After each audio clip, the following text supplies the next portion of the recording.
السلام علیکم معزز ناظرین، اگر آپ ہمارے چینل میں نئے ہیں تو ہمارے چینل کو سبسکرائب کر دیں تاکہ ہر نئی آنے والی ویڈیو کا نوٹیفیکیشن آپ کو ملتا رہے۔ حضرت ابو عبداللہ بن عتبہ بن مسعود رضی اللہ تعالیٰ عنہ کہتے ہیں کہ میں نے عمر بن خطاب رضی اللہ تعالیٰ عنہ کو فرماتے ہوئے سنا کہ رسول صلی اللہ علیہ وسلم کے زمانے میں کچھ لوگوں کا مواخذہ تو وحی کے ذریعے ہو جاتا تھا، لیکن اب وحی کا سلسلہ منقطع ہو گیا اور باطن کے حالات پر مواخذہ ممکن نہیں رہا، اس لیے ہم اب تمہارا مواخذہ صرف تمہارے ان عملوں پر کریں گے جو ہمارے سامنے آئیں گے۔ پس جو ہمارے سامنے بھلائی ظاہر کرے گا ہم اس کو دامن دیں گے اور اس کو اپنے قریب کریں گے، ہمیں اس کے اندرونی حالات سے کوئی سروکار نہ ہوگا، ان کا حساب اللہ کے ذمہ ہے، اور جو ہمارے سامنے برائی ظاہر کرے گا ہم اسے امن نہ دیں گے اور نہ ہی اس کی تصدیق کریں گے، اگرچہ وہ یہ کہے کہ اس کا باطن اچھا تھا۔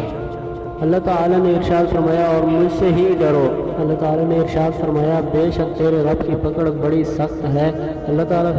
پھر فرماتے ہیں اور اسی طرح تیرے رب کی پکڑ ہے جب وہ کسی بستی کو پکڑتا ہے اس حال میں کہ وہ ظلم کرنے والی ہوتی ہے، بلا شبہ اس کی پکڑ سخت دردناک ہے، بے شک اس میں نشانی ہے اس شخص کے لیے جو آخرت کے عذاب سے ڈرا۔ یہ وہ دن ہے جس دن میں لوگ جمع ہوں گے اور یہ دن حاضری کا ہے، ہم اسے مؤخر کر رہے ہیں ایک شمار کی ہوئی مدت کے لیے۔ اس دن کوئی نفس کلام نہیں کرے گا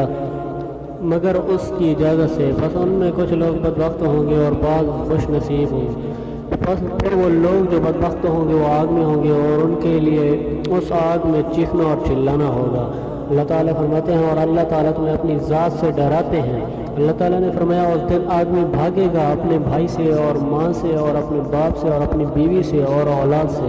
ہر شخص کے لیے ان میں سے اس دن ایک ایسی حالت ہوگی جو اس کو دوسروں سے بے نیاز کر دے گی۔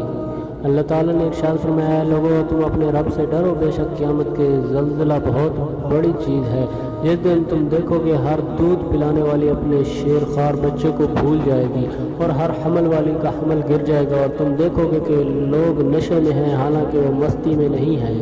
لیکن اللہ تعالیٰ کا عذاب بڑا سخت ہے۔ اللہ تعالیٰ نے ارشاد فرمایا اور جو شخص اپنے رب کے مقام سے ڈرا اس کے لیے وہ دو باغ ہیں۔ اللہ تعالیٰ نے ارشاد فرمایا وہ ایک دوسرے کی طرف متوجہ ہو کر پوچھیں گے، وہ کہیں گے کہ بے شک ہم اپنے گھر میں ڈرتے تھے، بس اللہ نے ہم پر احسان فرمایا اور جہنم کے عذاب سے بچا لیا، بے شک ہم اس سے پہلے اسی کو پکارتے تھے، بے شک وہی احسان کرنے والا مہربان ہے۔